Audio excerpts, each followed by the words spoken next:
Hmm. C'est très important en ce moment. Et oui, tout le monde l'a vu et on vous dit que la France est bien, elle qui emprunte à presque 3% bien sûr. Cela veut dire que tous les capitaux vont en Allemagne et acceptent 0% juste pour pouvoir récupérer leur mise. Les bons du Trésor allemand leur servent de coffre-fort. Emmanuel Dubreuil nous a écrit à ce sujet, je cite, la semaine dernière, l'Allemagne avait réussi à lever sur les marchés un emprunt de 4,2 milliards d'euros sans problème, puisqu'il a été souscrit à hauteur de 8 milliards par les opérateurs. Jusque-là, tout est normal. Comme l'inflation se situe actuellement à 2,1%, on peut considérer que ces emprunts à court terme, 6 mois, 1 an, 2 ans, sont donc à taux négatif.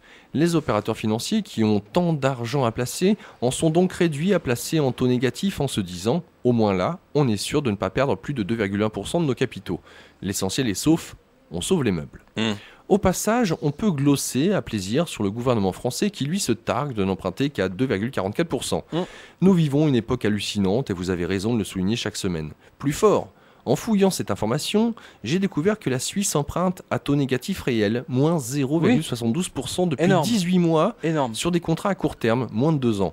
2,1% d'inflation plus 0,72 de taux négatif, ce qui nous donne 2,82% de décote réelle. Oui. Et tu nous dis entre parenthèses, je vais essayer de proposer le même Non, système c'est à le ma banque. lecteur, c'est le Ah, lecteur qui c'est le lecteur, c'est toujours le autant pour lecteur qui moi. donne. Voilà. Donc, ce qui est extraordinaire, c'est qu'elle finance ainsi sa dette d'État.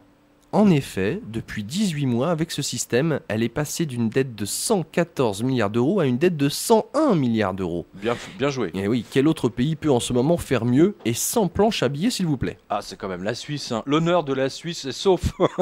Ils ont perdu leur secret bancaire avec les Américains, mais ils ont quand même réussi à magouiller sans planche à billets. Cela dit, j'ai entendu que la Banque centrale suisse fait beaucoup de planches à billets en ce moment, hein. N'oubliez pas, hein. Je reviendrai là-dessus.